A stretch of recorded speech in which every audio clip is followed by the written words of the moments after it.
Good morning, Nigeria. This is P&B Sports coming to you live with the biggest story from European football. I'm your host, Arako Tom, and today we are unpacking a massive Champions League headline. Chelsea dominates 3-0 victory over Barcelona at Stamford Bridge. And joining me today is a man who knows the game inside and out, a Chelsea fan, our analyst all the way from Benin City, Ero John. Ero, welcome to the program. Good morning, Tom. It's a pleasure to be with you once again. Thank you for having me. Great to have you on the show this morning. Good morning. I know you're a Chelsea fan and I know you're extremely excited. What is your first take? In one word, just tell me what you felt watching this match. Magical. That's the word. Magical. I felt like Melin at some point. Oh, okay. I mean, it's a good feeling. Okay. But we saw Chelsea play hard. We saw what they could do. A lot of people need to expect them to win. I remember we spoke just before the match, and you told me you said 99% faith and 1%. Yeah. You said 1% what? Chance. 1%. 1% chance and 99% faith. But it seemed like it was 99% chance and 100% faith. What was your take on the match? Okay. Going into that game, there have been so many buzz around the game long before now on social media, so many banter, so many hype. And with the reason I told you 1% chance, 99% faith was because while I tend to trust Chelsea sometimes, especially against big teams, they seem unpredictable. They seem unpredictable sometimes. At the time I sent that message to you, I had not seen the lineup. But I'll tell you for a fact, the moment I saw the Chelsea lineup, my chances increased from 1% to 20%. And it was now on 80% faith. The reason for that was because I saw a tactical lineup rather than the regular setup. I watched the game with a fellow Chelsea fan. As a matter of fact, we were about 5 that watched the game. 3 of them were Barcelona fans. 2 of us were Chelsea fans. I told the fellow Chelsea fan that with this lineup, we have a high chance of winning the game. And he said why. He was angry that Enzo Maresca benched 3 traditional strikers to play Neto as a first line. I said, you don't know better than the coach. The coach sees beyond what you see. This going into this game, we're playing against a team that plays a high press, a very high press, that sets up that sets up 9 of their players in your half. If you play a striker, a top 9, a regular 9 in this field, he will be as good as useless. And so it was imperative or better for the coach to play a fast player up front who was not going to be a top 9 but was rather going to play as a first 9, roaming the attack and pressing. And you see that it's really paid off. What my take on the game is, one, Chelsea came aggressive on Barcelona. If you watch the game, you see the tackles, the dribbles, everything was with a bit of aggression, a bit of power. Chelsea came with aggression into the game. And I also think that Barcelona were very predictable. When I mean predictable, I mean the lineup, the setup was predictable. One would expect that Hansi Flick, having known already that the world already knows that this is the pattern you are going to play. This is what you do. I expected a tweak. I expected him to give a twist into the tactics that he deployed, but he didn't do that. He came up with the same tactics, especially for the fact that this season they've not been having it easy the way they had it last season. I mean, I think many other coaches and teams used last season to try and understand what they do, and now this season people are beginning to understand it better. So I think that played a factor to the absence of Rafinha. You know, I told them Mr. Sonny one time I was on this show and we spoke about Barcelona. I told him that personally, there are some players that I don't fear, no matter the buzz around them. One of them is Lamine Yamal. I've always said it. I don't hate him. Kudos to him. To have done so much exploit at the age of 18 is incredible. I give him his credit, but I am not scared of him. The reason, not just because they play Chelsea, you can ask me. I've told Mr. Sonny here on the show. I will place my bets on Rafinha over Lamine Yamal. I see what Rafinha brings to the team. I see what Yamal brings. You can't compare. You saw that in the Barcelona team yesterday. It was evident that some players were missing. The likes of Pedri, the likes of Rafinha, they were missing. For a fact, I don't know why. I know that Marcus Rashford is just returning from injury also, but I would have expected either of Rafinha or Marcus Rashford to start the game. That would have further strengthened their attack. When I saw their lineup, I started laughing because I already counted Lewandowski out. I mean, he's already too old. There's not so much he can offer. I already counted the likes of Fermin Lopez out. I've never rated him. I don't even know why Chelsea wanted to sign him in the first place. The only players yesterday that I saw and I thought were going to be a threat to Chelsea, funny enough, came from their midfield. I did not see Ferran Torres. None of those players. They wouldn't have. Maybe if Pedri had played, it would have boosted them a bit because there was no ball carrier in the team. There was nobody that was pushing the ball for Barcelona. But the midfield was dead. Well, if you take notes, it seemed like Chelsea pressed from the first minute and they forced Barcelona into uncomfortable situations. Also with their wing plays, it seems like they were aggressive from the wing. They kept crossing the ball, and Chelsea were the better team when it came to second balls. They controlled the midfield and ran at Barcelona's defense consistently. It just seems as if from the first minutes they kept on pressing and they pushed. But there was one player that came out tops. He was fantastic and outstanding, and that player is Estavo Williams. What is your take on this player? And is there any other player apart from this young man, very young man, that is an unsung hero in this match? Okay, my take on Estavo. Estavo is talented. It's about being showing up in big. He has showed up in big games. He has showed up in big stages. I didn't expect such a huge performance from. As a matter of fact, if you were to ask me if I thought, I would never have told you that I thought Estavo would start the game. I would never have thought that Enzo Maresca would trust him enough to start him and even play him for 90 minutes. So it says a whole lot about his abilities. He's a wonderful kid. He's a brilliant footballer. He's a young man who is doing so well for himself in club and country. And I sincerely hope he continues in this light, and at some point he do not allow pride get into him or allow ego get into him, because that may be the beginning of his downfall. So Estavo is a brilliant player. Another unsung hero for that game was Enzo Fernandez. I would have said Marc Cucurella, but Cucurella won the man of the match, so that was his credit was loud. Enzo Fernandez was another brilliant footballer. Caicedo. Caicedo's performance. Do you know why I don't want to mention Caicedo? No. For me, I would call that another day at the office. It's Caicedo being Caicedo. Yes, this is what we see from Caicedo week in, week out. There was nothing surprising about his performance. As a matter of fact, you just say, oh, another day at the office for Caicedo and for Marc Cucurella. So they were brilliant. Like you said, if you watched the game yesterday, it was exactly the same way we played against Paris Saint-Germain. Counter press and be aggressive. The tactics is simple. From the first minute, their plan is to come at you. So you go back at them. Go at them. The moment I saw that James was going to start from the midfield, I knew that was the plan. Overload one side of the pitch. And so you see the likes of Garnacho, who is a speedster. You see Estavo, who is a speedster. You see Neto, who is a speedster. All starting from the attack. That lineup should already tell you the pattern of play. This is a highland. Punish them. And then the red card played the role in Barcelona also. So Chelsea, kudos to Estavo, kudos to Caicedo, kudos to Enzo Fernandez. He got 2 disallowed goals. He was always at the right position to put the ball at the back of the net. He even got an assist to Liam Delap. Kudos to him. Kudos to the players.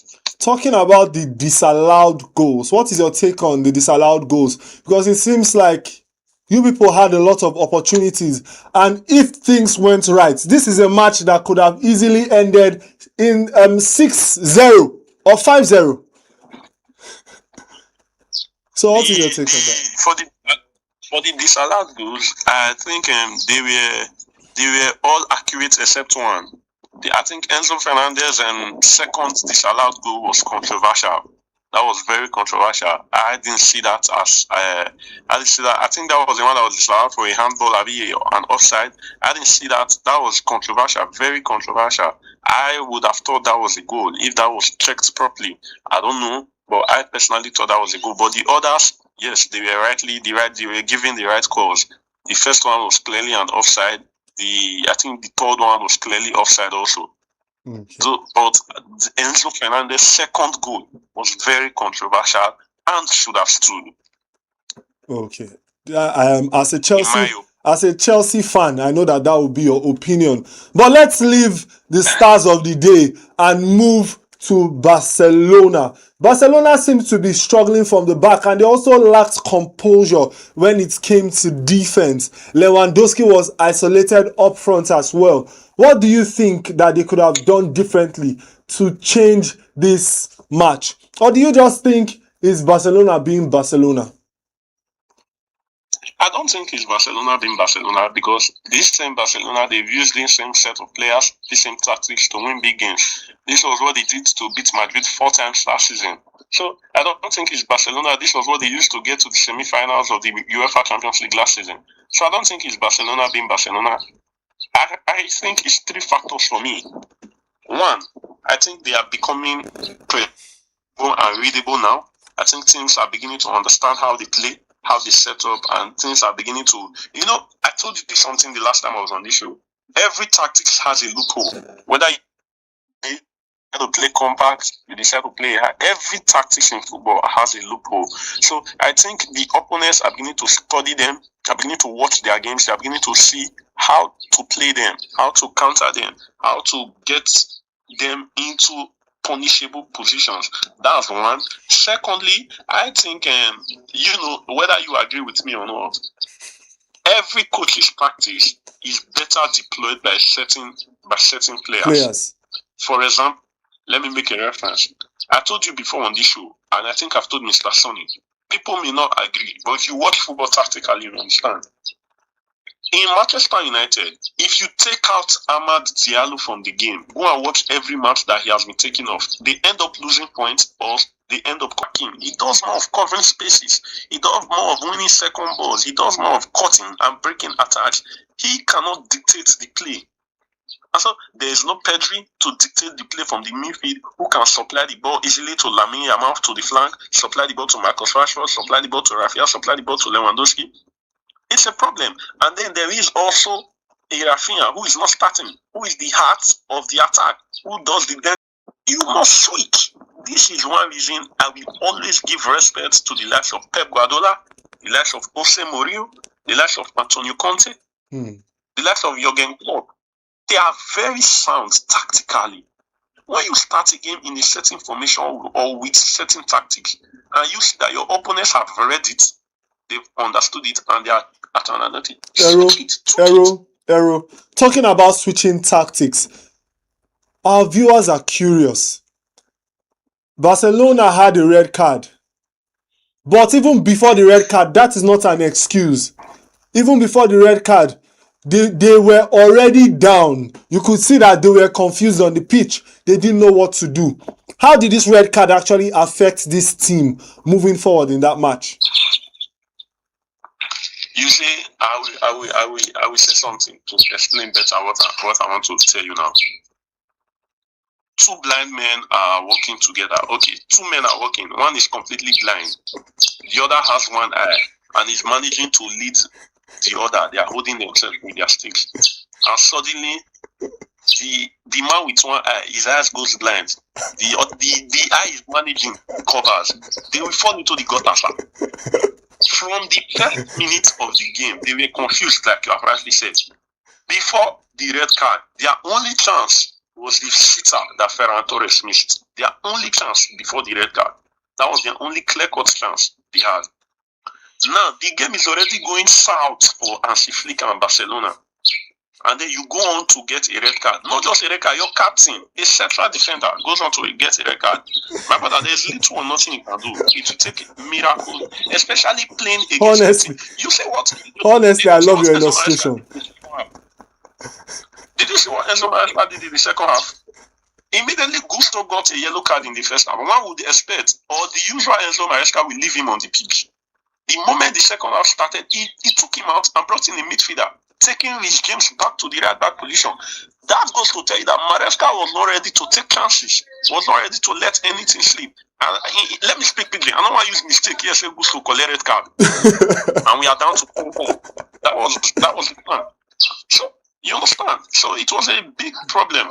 It was a very big problem for Hansi Flick. So there was little. What I expected him to do when he saw the way the first half was going, although before the red card, I expected that by that time he should have been what else to do.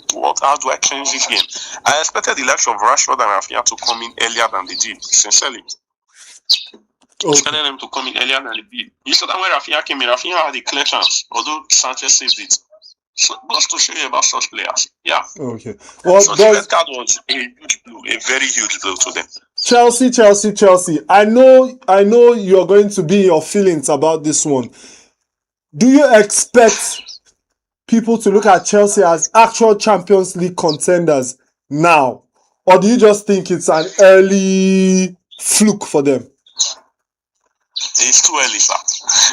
It's too early. Okay, thank you for being honest. I think at this point you are the most honest Chelsea fan, and you are really good at your job as being a football analyst.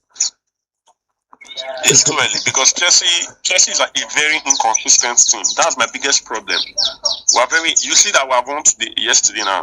Watch what we will play against Arsenal. We're very inconsistent.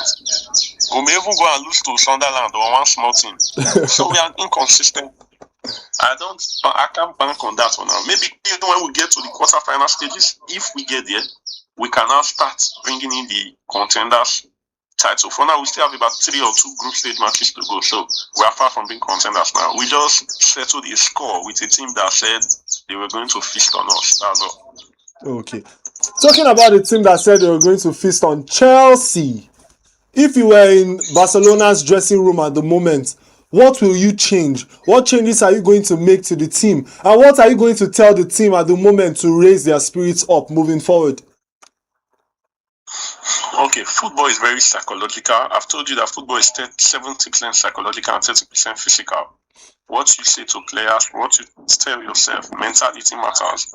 So the first thing I would do if I were to be in the dressing room, I would raise up the players mentally. I'll speak to their minds, speak to their parents, make them understand that this is a game of football. You win some, you lose some. You're not expected to win everything. Moreover, I may even blame our poor performance on the red card. It's so psychological. I will add that to, even if they were already losing before the red card, but I will add that as a factor. The reason is this: you have to talk the players out of whatever they feel right now, like you have rightly said, so that going forward, and then when you are able to talk to them to build up their psychological mentality, to make them understand that, the game is still on. I mean, the Champions League has not ended, the group stages has not even ended, there's still hopes, there's still chances for us. When you talk to them, if I were also to be in that dressing room, I would talk to Hansi Flick to develop a plan B. When this plan A does not work, when this highline does not work, what do I do? Because there's one loophole I've seen in this very highline that Barcelona and PSG plays. When you, as their opponents, play the same pattern, you tend to outplay them. Because you now discover that they are very weak defensively. Same went for PSG. You saw how porous Nuno Mendes became when Chelsea played them. Because why? You are going bounce for bounce. Since you said you want to come all at me, I'm coming all out for you also. You said that becomes a problem for them. Because what they always expect in their subconscious is that when they come all out for you, you sit back. You become a low block team. They press and cause you to make mistakes, and then they get a goal. They press you again. You or your goalkeeper makes a mistake, they score a goal. That's always been the plan. But you now have to develop a plan B. If we go onto the field and we see that our opponents are also coming all out at us, what do we do? How do we now play compact? So he needs to develop a plan B. If plan A does not work, you switch the plan. Okay. Now, talking about stats, we saw Chelsea had 15 shots, Barcelona had 5 shots, Chelsea had 6 shots on target, and Barcelona just 2, and one which actually seemed like it was going to be a goal before the red card. In possessions, Chelsea led with 56 percent, and Barcelona fell short 44. Then they had big chances. Chelsea actually had about 4 big chances, and Barcelona just won, like I rightly mentioned. Their passing accuracy, Chelsea's passing accuracy was fantastic. Now, this brings me to the question. Our viewers online, they are extremely curious. Chelsea, do you think that this is what they should be doing moving forward? That they should be pressing every team that they meet in order to bully them? If I tell you that I agree with you that Chelsea should be playing press against every team, then I'm a hypocrite. Because a few minutes ago, I just said I believe that tactics should be flexible. I am of the opinion, and I strongly believe that your tactics should be dependent on what your opponent plays or the opponent you are facing. Do you understand? Yes. If you are playing against a low-block team, I expect that you play high press. So if Chelsea is to play a team that sits back, that doesn't come out, yes, we can press high, very high, cause them to make mistakes. But if we want to play against a team that plays a high press also, we can also play a high press. But then when you want to play against a team that plays long balls, play compact, please, don't play high press. Or when you want to play it against a very formidable team that have very, very fast attackers, please don't go too high, because you see the likes of Chalobah and co. They are shaky. They are not so solid at the back. If they were, I would have said, yes, let's play high press against every single team that we meet. But no, I can't say that, because even the Chelsea side, we are not so formidable. We are still working on our players. We are still working on ourselves. You understand? So, the likes of Chalobah for final place today is nowhere to be found in the next 4 months. Badashile place today is nowhere to be found in the next 2 months. We are still shaky at the back. Where presently Chalobah is your best defender, it says a lot about that kind of a team. So we are still shaky, so we cannot say, oh, we want to play high press against everybody that we meet. No, it won't work. It certainly will not work. Not in the Premier League, where you have a lot of teams that are ready to cause you upset. So I believe that when it comes to teams that play high press like this, yes, let us play high press and be aggressive. When it comes to teams that play compact, work on a tactic or a pattern that fits their pattern of play, work on their loopholes, and try and get the win. Okay. You've said it all, but just give us this last take. Give us your last take on this. Where do you see Chelsea finishing in the Champions League? And also, where do you see Barcelona finish? I know it's quite early, but just give us some predictions in which we can use later on to analyze. Okay. I'm not going to say this because I'm a Chelsea fan. Then you are going to. Then obviously you are saying it because you are a Chelsea fan. Because every time you say I'm not saying this because I'm a Chelsea fan, you end up saying things because you are a Chelsea fan. No. But going by performances so far, I think in the Champions League so far, the only team that we have underperformed against is Bayern Munich, that outplayed us. But going forward, considering the number of games we have left in the group stage and the caliber of opponents we have, I personally see Chelsea going down to the semi-finals. For Barcelona, if Barcelona does not work on their team, if they don't work on their team, quarterfinals. But I know Barcelona will advance more than this group stage. Okay. Well, right now we are going to move to the end of our program. Thank you so much, John, but please don't leave us. And now, before we wrap up the show, it's time for our athlete of the day. And today, that honor goes to one of the brightest young stars in the world of football, Estavo Williams of Chelsea. Estavo is only 17 years old, born in April 2007 in Brazil, and already he's rewriting European football history, nicknamed Messino back in Brazil. And he rose through the Palmeiran Academy, where he became one of the most hyped teenage talents South America has produced. in recent years. Chelsea snapped him up early and he has wasted no time. Defenders with confidence way beyond his age, and his decision makes in the final third keeps improving every match. At just 17, he's already influencing big Champions League nights, and Chelsea fans believe he could be the face of their next great player. Ero, thank you for your insight. Always a pleasure to have you. Thank you very much. Thank you. Thank you. Chelsea's 3-0 victory over Barcelona was a huge statement, and the Champions League is far from predictable this season. To our viewers at home, thank you for staying tuned, and also follow us on all social media platforms. Drop your comments on YouTube at Politics&BusinessTV.English, Facebook at Politics&BusinessTV.English, Instagram at Politics at P&B TV_English, and on X, formerly Twitter, at P&B TV_ENG.